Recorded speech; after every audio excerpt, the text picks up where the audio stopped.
To another webinar hosted by Seek and Andy Starnes of Insight Fire Training.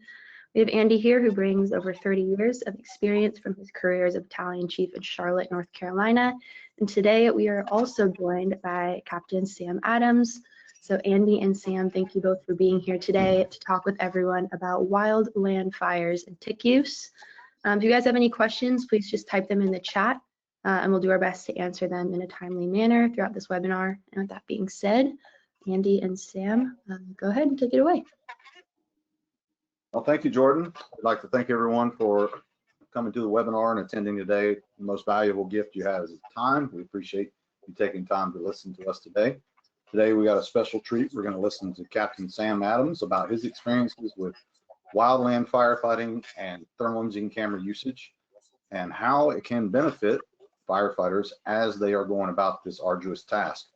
It's one of the most amazing things that are going on in America today is wildland firefighters. They don't get the credit they deserve. It's some pretty incredible work. So we're very thankful that Sam took time today to speak with us. So Sam, I'm going to let you introduce yourself and take it away. Sure. Welcome again. Thanks for having me, and thank you guys for being here and listening. Feel like this is going to be a lot of good information for everybody. Again, my name is Sam Adams. I'm a captain with the Kern County Fire Department. I've been with Kern County for about 19 years now, coming up on 20. I've been with Insight Fire Training, teaching full-time for approximately 3 years, and been with Andy and learning from him for about 5 now. And through Andy, I've become level 1 thermography certified, which makes all instructors do. So that information is going to be helpful and beneficial and gives us a larger, wider base of information. My contact information is on the screen now. So after this, if there's anything or any questions you have or anything you want to talk more about, feel free to email me. You can call me as well. Probably going to let it go to voicemail if I don't have your number, but I'll call you back, I promise. All right, thank you, Sam. We're looking forward to hearing your experiences and all the things that you've learned as a wildland firefighter in the wonderful world of California. So the first slide we have today to share with firefighters and those attending is how thermal imaging usage is being used in wildland firefighting. So Sam, would you like to give us a little background on your knowledge and experience with these areas here, and I'll assist in any way I can. Well, absolutely. So just a little bit of background too. Kern County Fire Department, I'm very proud to work there. We're a large department and we're heavy in the wildland world as well as the structure world. We're 8,000 square miles in the southern half of California. We have a very robust wildland program.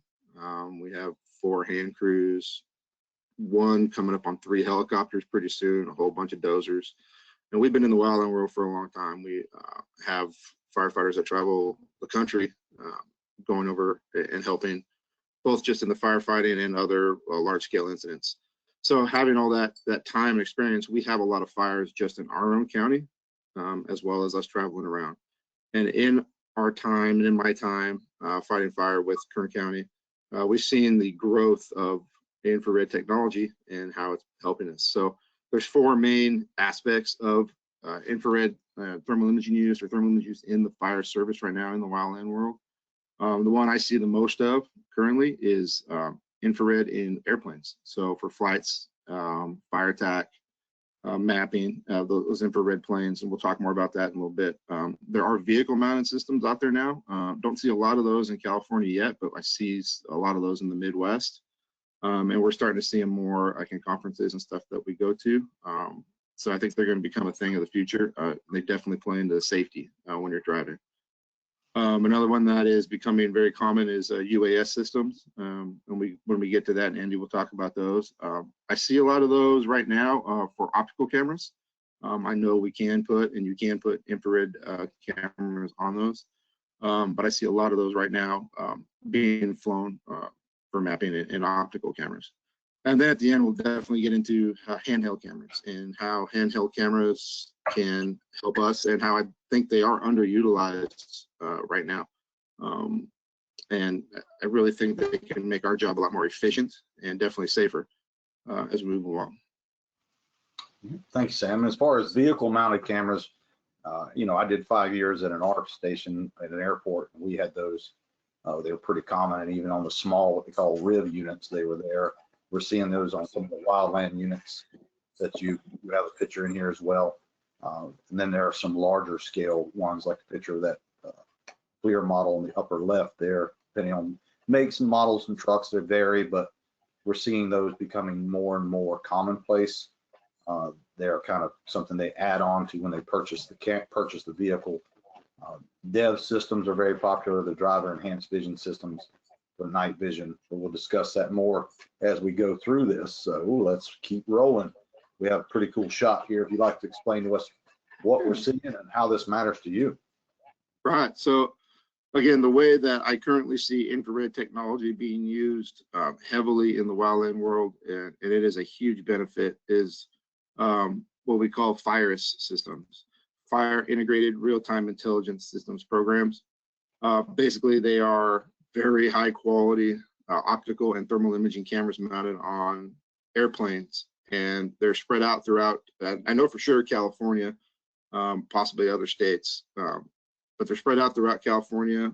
When fires break, these planes get launched, the closest one, and they can usually get over the scene fairly quickly. They fly at really high altitudes, usually above all the air attack and the helicopters and water dropping planes. And their mission is mapping and planning.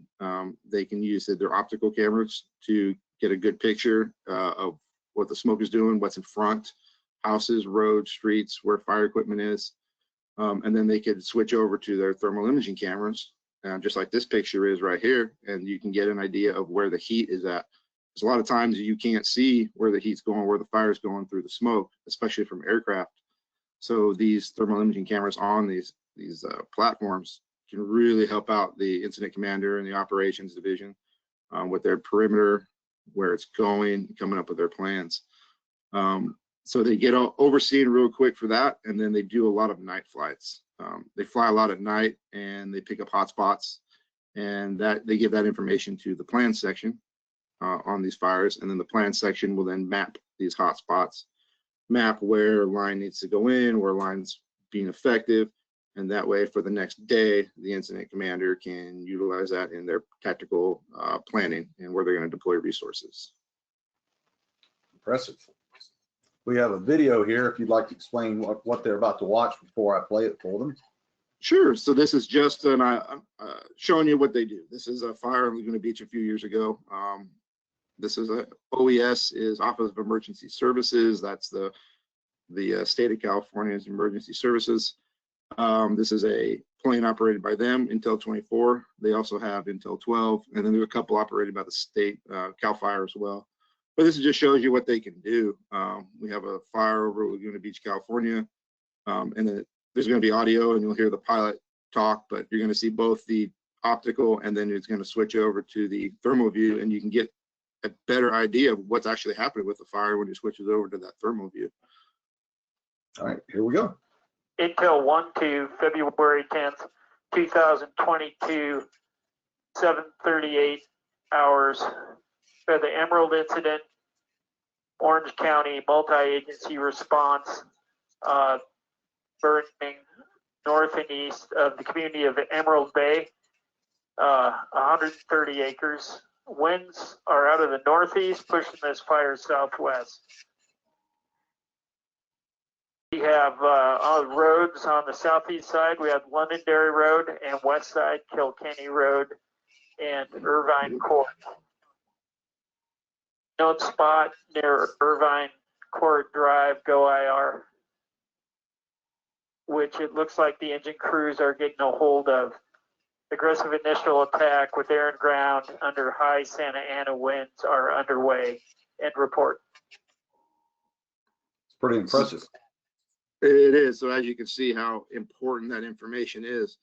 And when we're on the ground, you know, I'm an engine guy. When I'm on the ground, I have a small field of view. You know, we talk about field of view with cameras. My field of view on an incident of this size or bigger is very, very small. I can't see the whole big picture. And neither can the incident commander. You know, they have to gather as much information as they can. And these FIRIS flights, these overhead infrared flights are extremely helpful. And when we hear that they're coming and we know that we're going to get a lot of good information, it sometimes takes a little bit, and they don't come to every fire. You know, not dispatched all the time, but when they do come, we know we're going to get some good solid information. And their thermal imaging cameras are so good that sometimes even at night, if we have crews spiked out or camped out overnight, they'll have little warming fires just to stay warm. They'll pick those up as hot spots, and then we got to try to go find these warming fires that these crews were using. That's not even part of the main fire. Or they'll find little bits of heat that we sometimes struggle with finding even on the ground. These cameras are so good. Yeah, it's pretty impressive. What I thought was impressive too, Sam, was if you look at the optical view here, if we zoom back out, you can clearly see that where the fire is burning on the upper end of the picture to the right. But as we talk about in thermal imaging training, your eyes only see less than 1% of all visible light. So when we look at long wave infrared, in this case, we're seeing 7 times more than that, actually more than that if you do the math. I'm just doing firefighter math, so bear with me. Those of you know the actual numbers, don't shoot me. But when you look at these hot spots here, depending on the color palette they're using, it really does give you a better indication of how much work needs to be done, where work is being done that's efficient, as he said, and it defining the fire line as well. Has that been your experience with it as far as intel they provided to you and how valuable that is? Absolutely, because if we didn't have this information, we'd just be hiking around following the edge. And if you can scroll back to that optical view, Absolutely. it might be a little hard to see, but you can see, the delineation between the black and the green, the burned and the unburned, and most of that line doesn't look like there's any smoke, right? So if we just use our eyes, we can't really see where the heat is at, where it's going. We can see that noticeable smoke at the top of the image, but we'd just be hands on the ground, and we're going to get hands on the ground and boots on the ground for the entire line anyways, but it gives us our priority. It gives us really the direction this is moving and where that bulk of that heat is at, and it allows us to pick our targets better. Is it moving toward homes? That's going to be a higher priority. Is it moving into just the open wildland? Well, it might be a lower priority at that time. So if we're just on the ground, we're getting a small image of what we can actually see of this whole fire, we're not going to be able to prioritize as well as we can without these overhead images. Yeah, it's pretty phenomenal information. So let's go in a little bit more on the UAS side. You said that your experience has been more on the aircraft side in Kern County, though. Are they starting to use drones at all from a tactical or overwatch perspective at all in your area? So we do have drones, and we do have a drone program, but we don't have any with thermal imaging cameras. Okay. All our drones are optical right now. We use them hazmat incidents are very common to use. We have used them on wildland fires, but they're just optical cameras for what we have right now. I know I've been on a few larger incidents this year, and they put up drones early in the morning, sometimes before the helicopters and stuff get up. The one thing you do obviously have to be aware of, and they talk to the public a lot, is about flying drones when firefighting aircraft is in the air. So they obviously have to work with each other, and they're all part of the air program with the fires, the fire that they have, that they plan when they fly, when they don't fly. But usually you're going to find these drones on smaller fires or cooler edges of fires is where I think I commonly see them, especially in the wildland world. Well, what you're seeing also is there's 2 types of drones. You have nuisance drones that are getting in your way and flying through there, as you've mentioned, and causing potential hazards to the aircraft and people working in the area.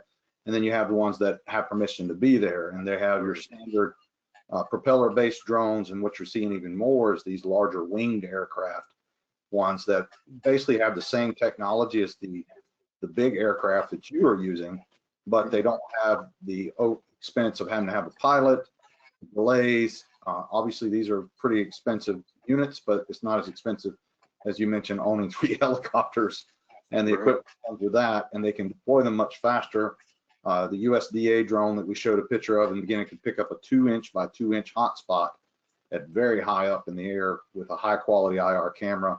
And they're not just using infrared cameras, they're using a lot of different sensors. If you look into it, it's pretty humbling to see what technology they're using when they're in the aerial or the UAS perspective. This picture is obviously from our friends at 910 Drones. This is actually a lower cost drone, but still you can define the fire line with it and see what's going on. This is a DJI Enterprise, smaller one. Not obviously something I would recommend for wildland use, but there are many out there. When you look at some of these drone companies and what they're doing, it's pretty amazing. And then when you look at the software that they have, when you were talking about being able to provide intel, like we watched that video earlier, there's a company called Skybrowse that came up with the world's first videogrammetry, where typically like Pix4D and all that, when they fly over something to create a 3D model of the scene, it could take hours. They could fly 2 laps and do it in minutes. And they were doing that with video, but now they're doing it with thermal. So if you have a hazmat incident, wildland incident, they can fly over this thing. You know, say you got a 12-hour operational period, they can fly over it at once an hour and literally have a real-time 3D thermal map model of this to show the progression or regression of the incident, depending on how it's going. It can be used for after-action reports, you know, studies, lessons learned, a lot of different things that it could provide data for. Like I said, Overwatch and gauging effectiveness of fire suppression efforts. But I think the world of technology is moving a lot faster than people realize. And my concern with the fire service is when, one, we're definitely not keeping up, and our education with it is not there. But it's interesting to note that you said that y'all have drones but don't have thermal on them, because that does limit the usage of them at night, obviously, as well. Mm-hmm. No, I do. And when you do get to see images like this, when you do get to see what they can do and how they can help, they're a huge benefit. And it just makes us more effective in what we do and putting our people where they need to be. We're manpower limited. You know, we only have a handful of people on an engine. We don't have that many people, and getting people to these incidents, it takes a long time. But if you can really get a good idea of where the fire's at, what it's doing, you can put them in the right spots faster to be more effective and maybe even save lives a lot faster. So I fully believe that thermal imaging and drones is going to be it's growing in the wildland world, and I think it's going to be a huge benefit when it becomes more prevalent. Absolutely. So let's talk a little bit more about vehicle-mounted thermal imaging cameras and how this can assist firefighters. Give us an overview of your experience and knowledge with these, and we'll supplement that with some discussion. So again, like Andy talked about, kind of big on RF units. In the wildland world, like, so we not as common on the West Coast. I have definitely seen them in the Midwest. What they're really good for is firefighter safety. Driving in the smoke is extremely dangerous. We've had some firefighter fatalities in the past. You know, LA County a few years ago, 2 firefighters drove off the side of a mountain and perished. Driving in the smoke is dangerous, both crashing into trees, logs going off the road, running into firefighters that are walking on the road, all sorts of things that you just can't see when you have that smoke blowing over. So that's the biggest advantage of these engine mounted cameras. Here, mounted on this front turret, that's going to help you stay on your fire line. When you're going direct on a fire, you are going right onto the fire line, and generally you're going to have a lot of smoke. That smoke's going to limit your visibility. So having these cameras can really help you understand what direction. I can't tell you how many times that we've been in the smoke, trying to stay out of it, but in the smoke, you know, and have someone out front walking with a hose line, and we get off a little bit because we can't quite see where we're going, or we come up on a ditch and we have to back up, turn around, or there's barbed wire fence that's laying down we have to avoid. Power lines, logs, all kinds of things. Well, these cameras will help you out with that to hopefully keep you safe and more efficient. It keeps you right on target where you need to be. These cameras are usually pretty fast to keep up with the speed at which you're driving. Usually got a pretty good field of view. I don't know a ton about color palettes on these cameras yet, so I haven't had a whole lot of hands-on time with them, but I have talked to people that have used them, and I talked to vendors at the conferences we go to that have them, and I'm very interested in them. Like I said, I'm really interested in the safety aspect of them and what they can do to keep us safe. You know, they're pretty amazing. I mean, some of the older technology even has human and animal detection sensors, or basically software in them, where a person walks out in front of you or an animal, it highlights it in a box. And as far back as 2016, BMWs had this technology on the cars where if an animal or a person approached from outside of your peripheral field of view or your field of vision, it would automatically slow the car down, and it would highlight the animal in a different color because animals had higher body temperatures than humans. So this technology has been around for a while. So when you start looking at driving out in reduced visibility areas with smoke and moisture, a lot of these have basically defroster elements on the lens themselves, because you're not obviously going to have somebody out there wiping the lens while you're driving. So it's going to keep the lens clear. They have not just different color palettes, but they have, like you said, different firmware or software, where it's more of a software based or AI based, where it's analyzing what it's seeing and giving you details, information, contours. And, you know, is that a drop or canyon you're about to drive, all things of that nature. So it's really not so much a limitation as it is people not understanding that they can get these when they purchase the vehicle. In many cases, instead of adding it on after the fact, a lot of these manufacturers offer this. And if they do their homework, they can get the right camera with the right screen on it. And then, as you mentioned later on about Mop-up, this is something powerful for them to use. They can sit in the truck and move that string and hit areas guided by the camera, like we talk about in string placement. And as you mentioned too, the refresh rate on these are much faster because they have to be able to with the vehicle moving. But I think that it's definitely something that's a benefit, and we've seen in handheld use that firefighters haven't prioritized thermal imaging. I think Wildland is going to be playing catch up as well. But when this starts to become more standardized, perhaps in these vehicles, maybe we'll see an increase in its use and overall effectiveness in helping them suppress this environment. And I think you will see vehicle mounted cameras, and I think you're going to see it again because of the safety issue. I think you're going to start seeing people worried about that more, as they should. And one way to keep us safe is adding these cameras, because we have to drive in these environments. We can't avoid it. And we need to be able to do everything we can to keep us safe. And these cameras are a huge benefit. Because the only other option right now is to have someone out front walking. And that's what we do. We'll have someone out front walking in low visibility environments, and then you're putting them in who knows what kind of environment. You know, thankfully, we haven't had anyone hit by a vehicle in my career, by a fire vehicle, but it's happened before. So I think you're going to see these also making a comeback or making a rise in their use when departments and other governmental agencies realize how safe we can become with cameras, or how they can help make us more safe. Well, you mentioned bulldozers earlier. There's also some companies that have improved, like your standard skid steers, that add suppression onto those. And then there's a company by Steve Wolf called Team Wildfire, where they have it's almost like a jet engine that fires the agent in the water at a higher rate to get down below the surface layer. So those are the leaps in technology and advancements we're seeing in some of these vehicle mounted infrared cameras. So I think we're moving in a good direction. It's just we have to educate the fire service as we move forward with it. Yeah, definitely. Education and well, the almighty dollar. That's right. So let's move on to handheld, where we have a lot of experience with. Where I don't have a lot of experience with is handheld camera use in wildland fire. So Sam, you've been a wildland firefighter for a while now, and I mean, how many incidents do you think you go to per year in California?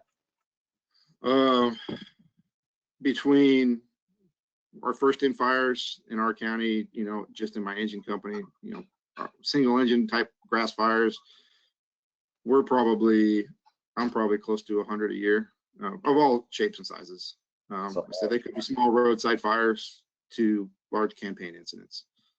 So quite a bit. Since you've been doing that, if and when have you seen any use of handhelds? I know you use one, but are you seeing them at all in wildland use as far as firefighting in your experience? So there's two kind of we're going to talk about two main aspects of wildland firefighting. We're talking about hand crew usage and engine company work. Okay. You're not really going to see these, and we definitely don't see the handheld cameras in hand crew work. I was never a hand crew guy. I'm never going to claim to be one. I know if there's anybody watching, I'm an engine guy, never been a hand crew guy. You are much tougher than I will ever be. But I can imagine you're not going to see these for a couple different reasons. One, they carry a lot of weight as it is. You know, their pack's 40 to 50 pounds. Adding 325 grams adds up, right? Especially if you're hiking for a few days and you're carrying that weight the entire time. Every little bit has to mean something. And another issue is charging. The battery life on these things, while good, I mean, if these hand crews are sometimes out on the line away from their vehicles, could be for a couple days or longer. So then you're carrying battery dies, you're carrying a brick for no reason. It's not a useful tool at that point. So hand crew work, I don't see these at all now, and there'll have to be some, I don't know, major changes to make them useful for them. Where I think you're going to see a lot of it, you do see occasionally. I definitely use it, but I'm seeing it a little more here and there on engine companies. So engine crews, when engine crews work, they're generally not away from their vehicles for very long. They're not carrying as much stuff in their packs. They can add 325 grams or a pound. They can add a pound to them, a little less. It's not going to be a major issue. But the better thing about it is charging. They have vehicle mounted chargers like in the picture here, so they can keep that camera charged when they're not using it. That's a big benefit of engine-based work with the thermal imaging camera. So yeah, I definitely use it on a lot of our smaller fires. I'll bring it out on, be sure our mop-up's effective. And that's where it's going to be the most useful.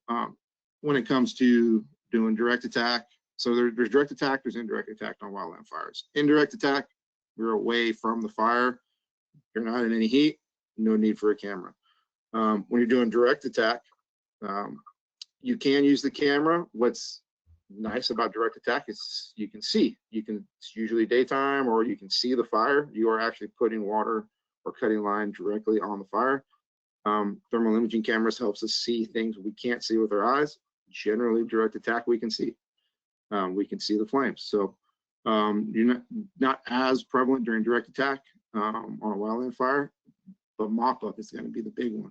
Once that fire moves through, you'll be able to help you mop up a fire. Now, Andy and I talked about mop-up may not be a common term across the country, so mop-up is the equivalent to overhaul after a structure fire. It is once all the fun is done, and you gotta go back and do the actual long, tedious work to be sure the fire's out. So we're over there, we're turning logs, turning rocks, digging out root balls, looking for ash. Any little bits of heat within a certain distance from the line, we need to fully extinguish. And if we're lucky, we have water. Sometimes we have to do it dry. Wow. So that is where I believe these cameras will really shine, and that's where I use it quite a bit, is to be sure I hit all the hot spots and get the ones that are higher priority sooner. Some of these hot spots we could see the smoke, we could see, glowing embers. Don't need a camera to tell me that, but a lot of these hot spots we can't see and there's no smoke. And I can't tell you how many times we've gone up and down fire line, just going smoke, smoke, smoke. We turn around and there's 4 or 5 more behind us. So if we just stop and pick up a camera real quick and put it out there and take a peek, might be able to see a little more than we did before. Very good. So one of the things I wanted to mention before we move forward is you talked about what was visible and what was not. We'll talk more about the challenges of wildland fires and camera use here in a little bit. But one of the things that I like to say is you're seeing the tip of the iceberg. So you may only see a small spot, but as you said, you start overturning things, digging, finding a lot more fire because you can have dense brush. My friends in Australia, Gavin Parker, writes about these peat fires where they can burn underground for months. There's a lot of insulation there, obviously, and not able to see everything. But when we start talking a little bit more here about survey mode or investigative modes, we can see some of those little edges of maybe a bigger problem underneath, like we talk about when we do our size up. We talk about looking for those small, non-uniform, subtle heat signatures that shouldn't be there and being able to recognize that. So if you want to talk a little bit about what current mop-up is for a wildland firefighter and how it can be enhanced with using handheld usage and your experience with it. And then we'll share a video from our friend Sven Hebert here. We have some wonderful videos from him. Sierra, who's also a wildland firefighter, 910 drones, that fire video you gave us, along with 910 drones. So we appreciate those sharing them with us so we could share these with everyone who's attending. So please enlighten us a little bit more about how this can enhance mop-up and what's traditional mop-up versus enhanced with using a camera. Right. So again, let me talk about mop-up. While it's not the most fun, glorious part of the job, it is probably the most important part of the job. The reason is, just like overhaul, you don't do overhaul good enough, you get the dreaded R word. You know, we don't want the old rekindle. If you don't do mop-up good enough, you run the risk of the fire reigniting behind you. You get risk of slop-over, possibly spot fires, and your work just increased now because you lost your line. You have to call in more help. No one wants a slop-over or spot fire on their division, especially if fire's already gone through there. So when we do mop-up now, we'll get on the line. We'll determine how far from the edge we need to go in, 100 feet, 200 feet, 50 feet, depending on the fuel type that we're in. The bigger, heavier the fuels, the deeper we need to go away from the line. And we are slowly walking, looking for ash, looking for smoke, getting our hands on the ground, feeling things that could be warm, could be hot, and digging those heats out. So very common to see, like I said, you'll see everything's black because it's been wet, and then you'll see an ash, a pile of ash. Well, you know the ash is still hot if it hasn't turned black. So we're digging that out, putting water on it. Brush that hasn't completely burned, we're looking for just little bits of smoldering smoke on the ends of the brush, or the root balls that might still be smoldering. And then we're feeling with our hands to see if we can feel the heat. Even if we can't see any smoke, we're still feeling. We're overturning rocks.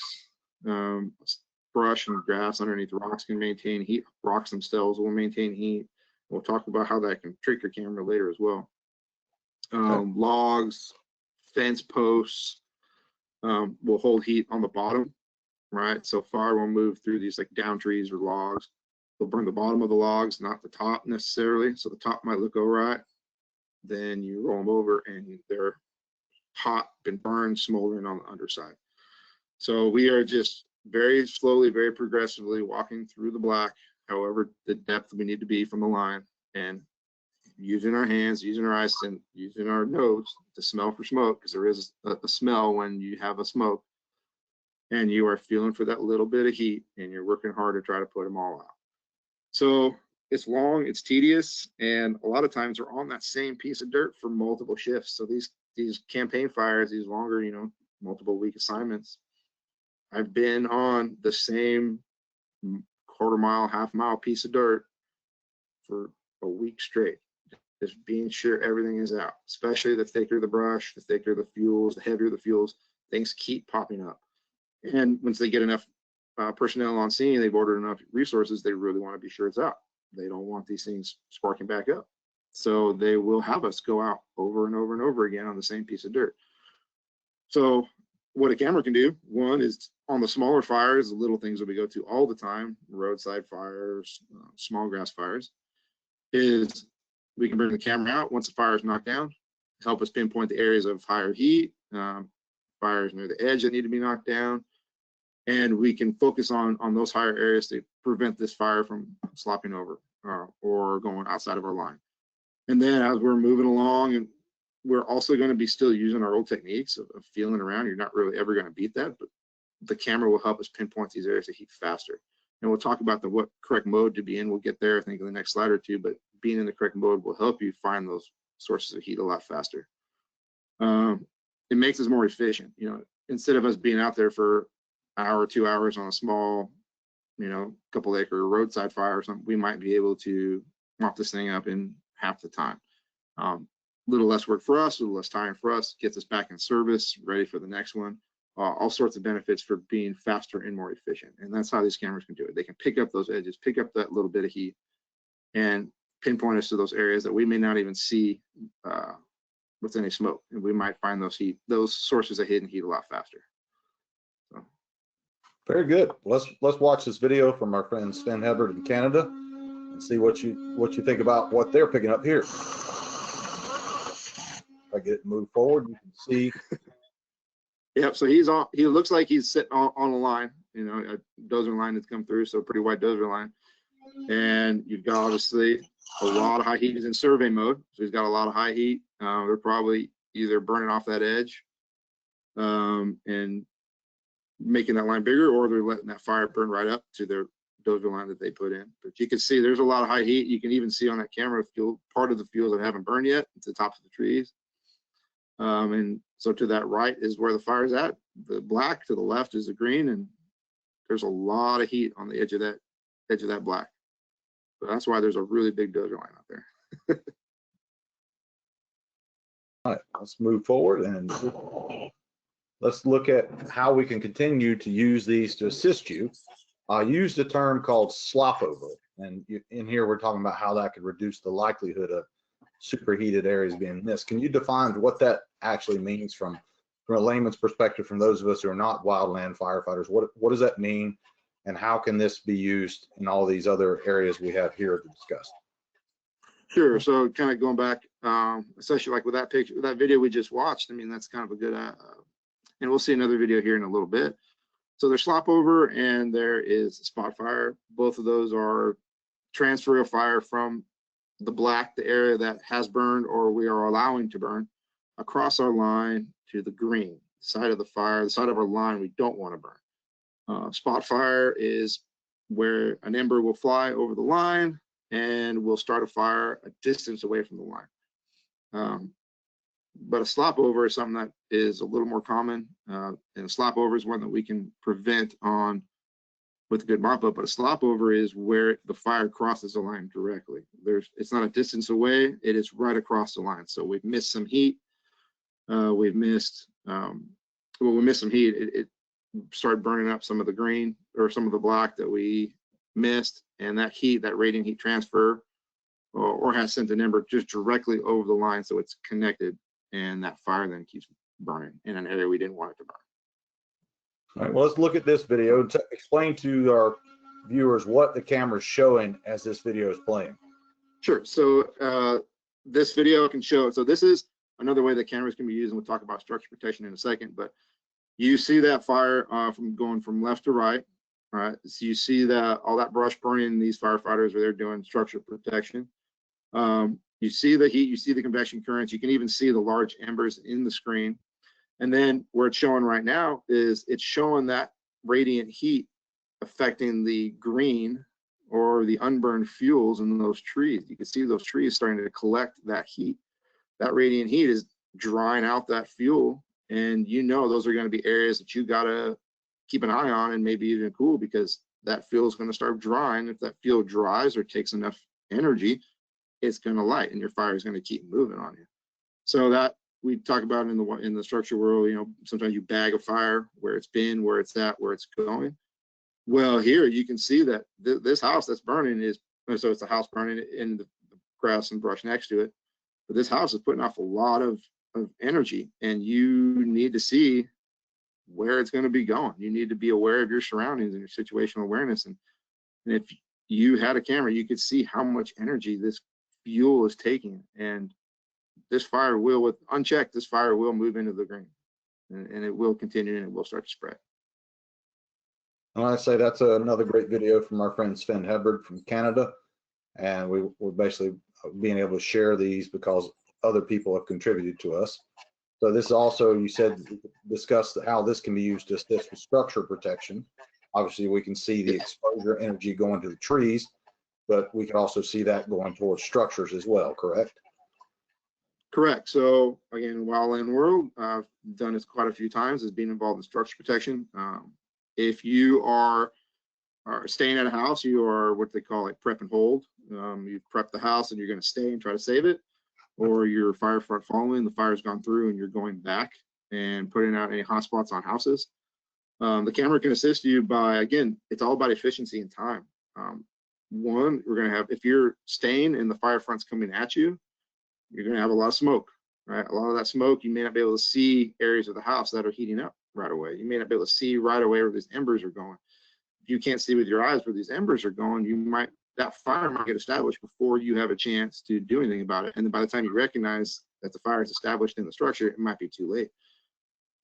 These cameras can help us with that. With that low visibility and the smoke, we could be walking around the structure just like a 360 on a structure fire. We can use these real quick to identify areas of the house that's heating up, where embers might have landed. If it's gotten into the attic yet, very common. See it with a camera before we see it with our eyes, so we can make an effort to extinguish these fires faster.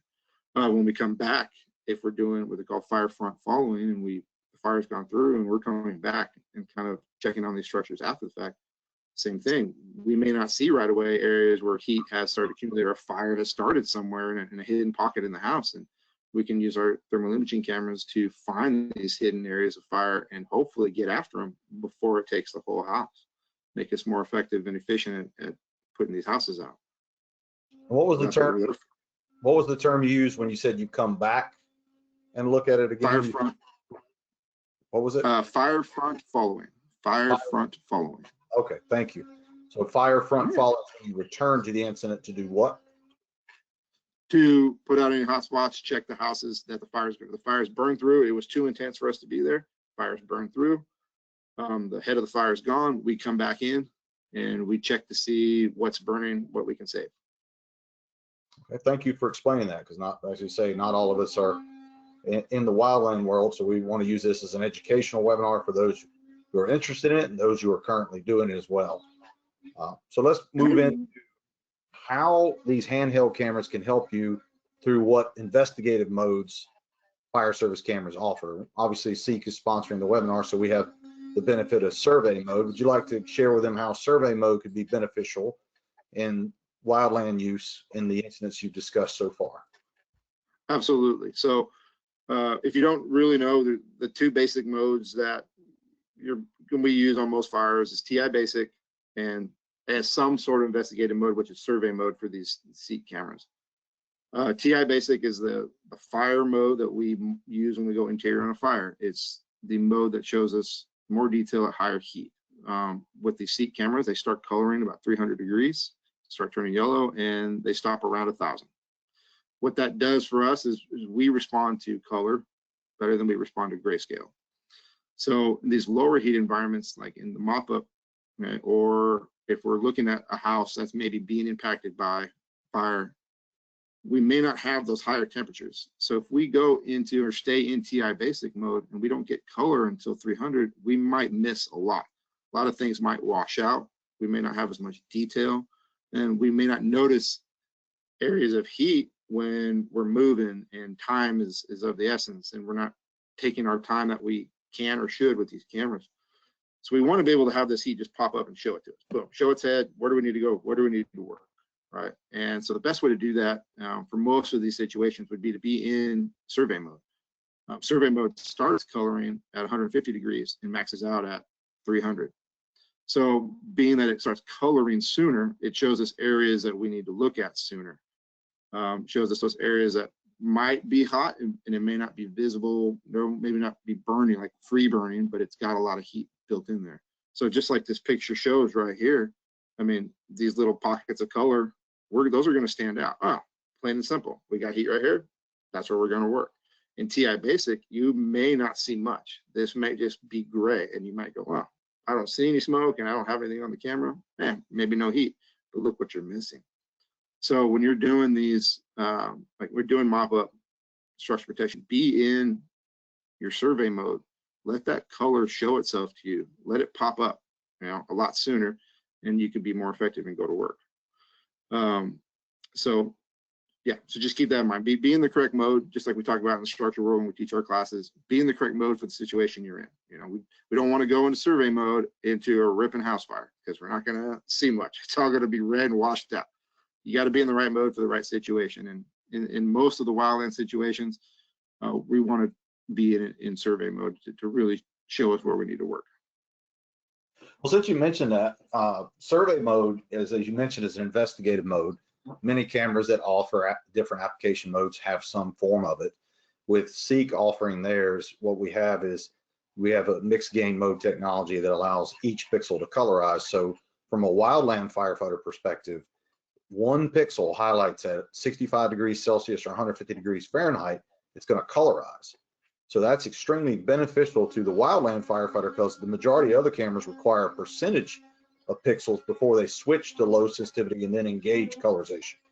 So survey mode is beneficial, but discuss with them a little bit about how just because we don't see color, that there still can be a problem, as you mentioned earlier, about turning over logs and looking for these hidden heat signatures.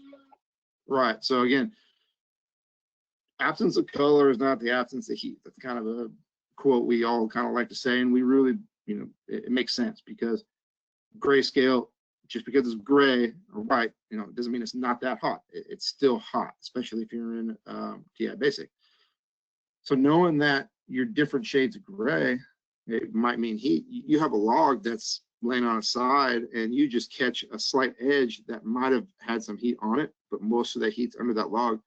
Just that little strip of white that you might see, right? Even if it doesn't color yet, that little strip of white on where the ground and the log touch might be the indication you need that, hey, I got to investigate this a little more. I need to maybe roll this log over because there's going to be some heat under there, especially if you already put water all over the place and everything looks really dark, but there's just a real thin line of white right there along that edge. You know, it's probably hiding some heat underneath it. It's kind of just like in a house when we see a little bit of heat or thermal bridging. That's kind of like your thermal bridging around some of your fuels, things you might be looking for. Okay, so obviously we don't see everything. We start to talk about different thicknesses of layers of brush, you know, leaves, peat, whatever it may be, dealing with it. Obviously, handheld skills are still going to be involved. Like we talk about in TIC training, we don't tell firefighters to scan a room and not search it. The scan gives them information of where they go conduct the search to help them do their search better. So we want to stress to firefighters that we are not saying that you scan an area and say, well, that area is good, because the more insulated it is, more obstacles, moisture, things can be hidden.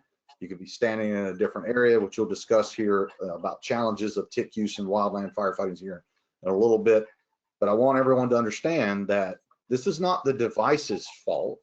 It's designed to detect heat, and we have to be smart enough to know when it works well and when it doesn't. And when it doesn't work well, there's usually a reason. So it is not a magic wand that sees through everything. So it's not LiDAR, it's not X-ray vision. So keep that in mind. So anything you'd like to add? It's going to tell us, you know, yeah, so we're going to scan an area, and it's not going to tell us this area is clear. It's going to tell us there is more heat over here, there's a higher pocket of heat over here, or there might be some heat over here. Let's go investigate. Just like Andy said, we're not going to scan an area and go, oh, no color, we're good, let's walk away. Absolutely not. We still need, it might be an area of lower priority, but it's still an area we need to investigate and go back. We're never going to get away from having to bend over and feel it all by hand. That's just gonna, that's always going to be there, but at least we can have an idea of where we need to go sooner and more efficiently and effectively, and help us maybe find heat that we might have missed. You never know, they might have firefighting robots one day. You don't know. Oh, put us out of a job. Yeah, one day. So let's look at a couple of different examples from our friends in Canada of investigative modes, survey mode. And I'm going to play this first one. I want you to explain to our viewers, obviously we're going to have a large fire in the background, but what's happening to the adjacent pile, and a term you mentioned earlier that maybe you can explain a little bit better for them. So this is a better example of what, you know, a slop-over is. So the person filming or shooting the film is standing on some sort of line, you know, dozer line, it looks like, or a ridge top or some sort of road, and there's a large pile burning and putting off a lot of heat and a lot of energy. And then you can see that energy on that next pile, and it looks like a pile of logs. So looks like a log deck from probably some logging operation. And that log deck that's not involved is taking a lot of heat and a lot of energy. And it sure looks like that log deck is probably going to be involved soon if they don't get some water on it. So that is, you know, like I said, we talked about the term slop over. Imagine that instead of a log deck, imagine brush. You know, we have some brush burning on the black on the right, and we can pick our camera up. If we're not sure, we can pick our camera up real quick and see how much infrared energy is being absorbed by the brush on the green side there to the left. Lets us know, okay, we're good. You know, all the heat, the infrared energy is going up, it's going the other way, we're okay. Or, hey, I'm not quite sure, you know, let's take a peek real quick. Oh yeah, it's starting to turn color. Maybe we should consider putting some water on this if we weren't already. Very, very good. Now let's discuss another thing we discuss in our structural firefighting class. We talk about the power of cumulative heat exposure to firefighters. They're unaware of how much heat they're being exposed to. Wildland firefighters don't have the luxury of SCBA and standard firefighter PPE.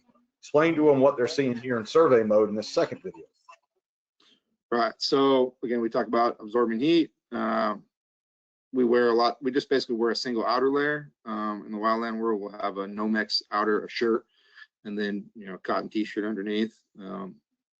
So here, what you're seeing is you're seeing color on the fronts of these firefighters. They're probably facing the fire, enjoying it, maybe staying warm if it's a cool night, and their body's absorbing that infrared energy. So we're starting to see yellows and touches of orange and red on them. So they may not quite be feeling it yet, but we can see that they are absorbing that energy. And eventually, if they did absolutely nothing and they just kept standing there and the fire kept growing, they're going to get burned.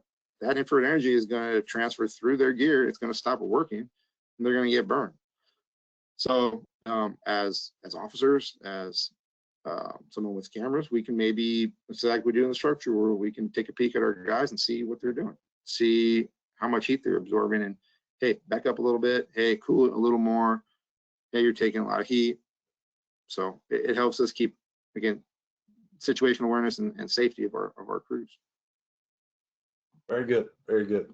So it's not just looking for mop-up and slop-over, it is enhanced situational awareness, as Dr. Gasaway is the king of that. He talks about seeing the bad things coming before they happen to you.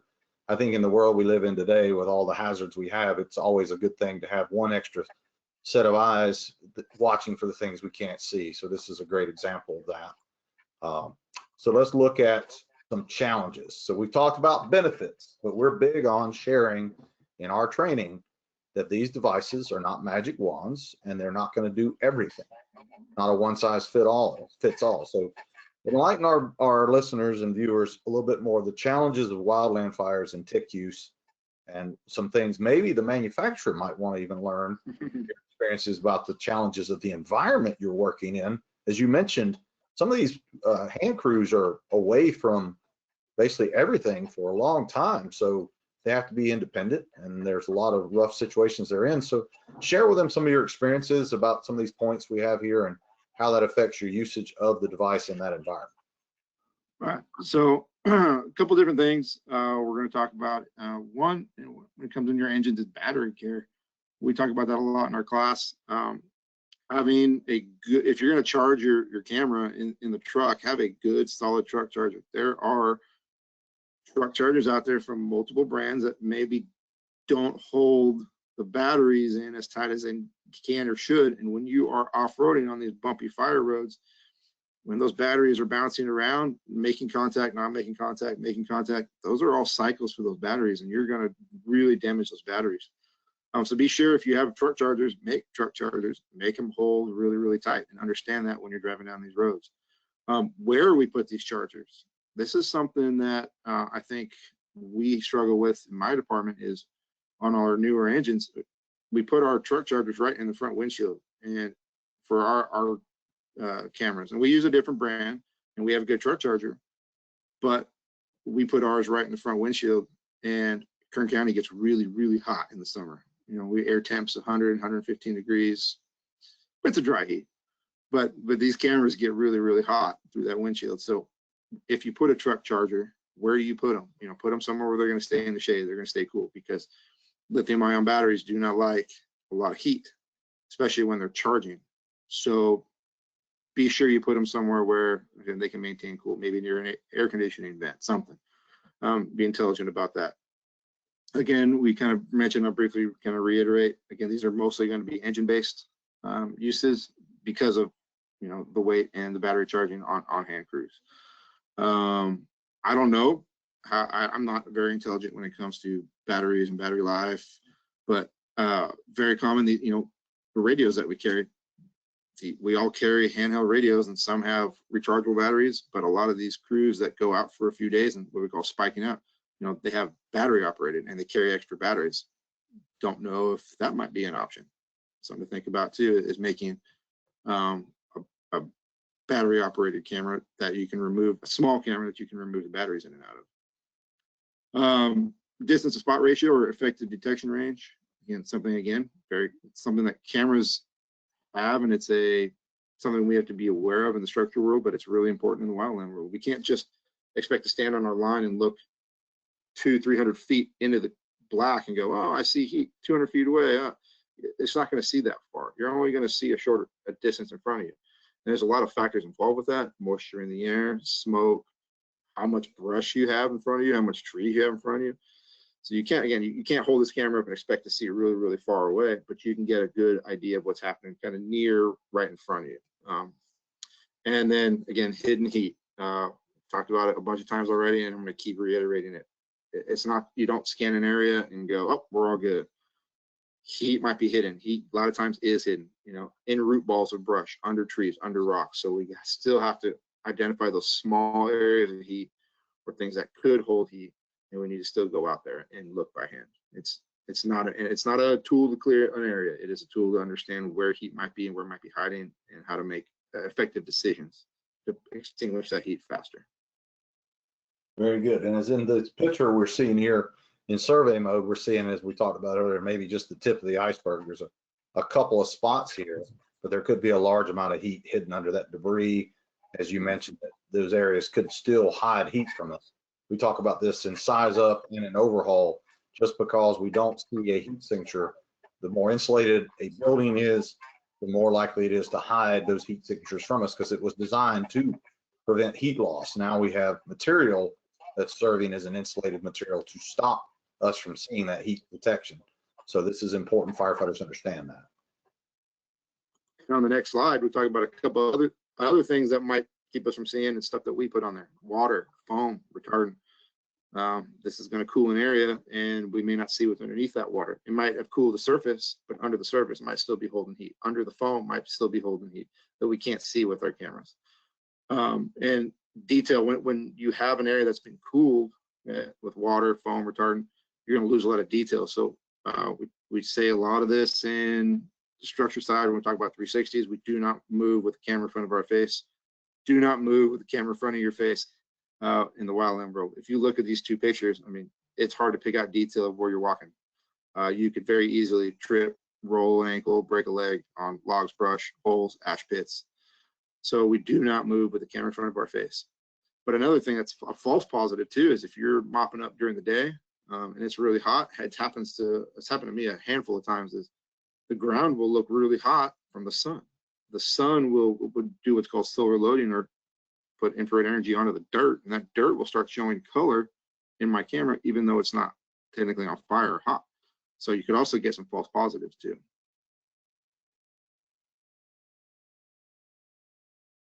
That's key for them to understand, because where you are working, you mentioned temperatures in Kern County, California can get to what temperature in the summertime?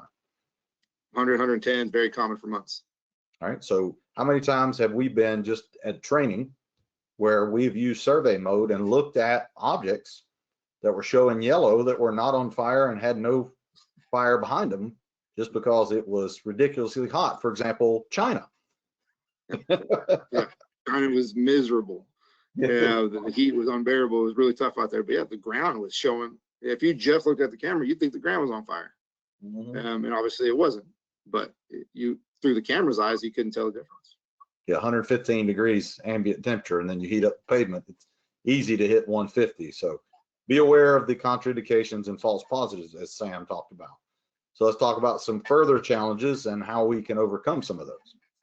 And just as a real briefly, again, nighttime operations, we don't do a lot of work at night, especially in the timber and the big trees, as a lot of people know. Hazard, you can't see stuff falling on you. But when we do, grass, brush, we'll be out there at night mopping up, very common. Heat will obviously show up at night a lot more. The cooler air temps, the fuels are cooling off, so the areas that are still hot will show up a little bit better. So very beneficial to use these for nighttime operations. But just be aware that at night, especially in the wildland world, we get a lot of moisture in the air.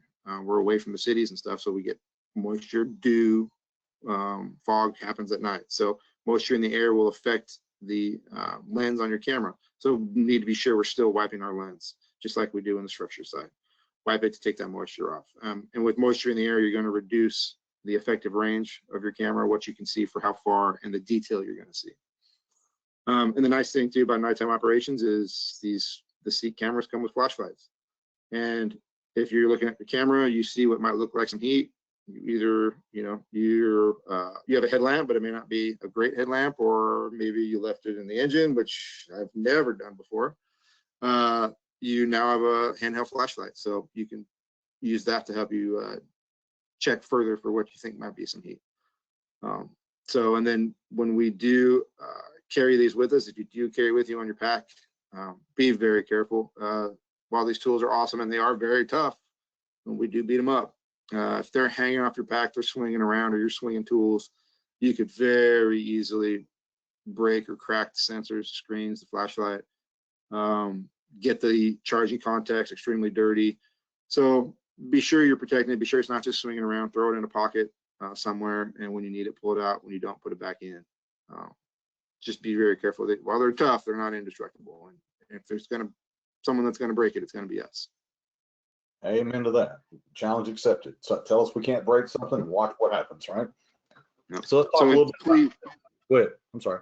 So yeah, real quick. So yeah, with those charging contacts, I mean, we can't keep them from getting dirty. They're gonna get dirty out there. Just before you go throw it on the charger, be sure you wipe down those contacts. And let me ask you this, in your Wildland engine company operation, do they carry medical equipment with them?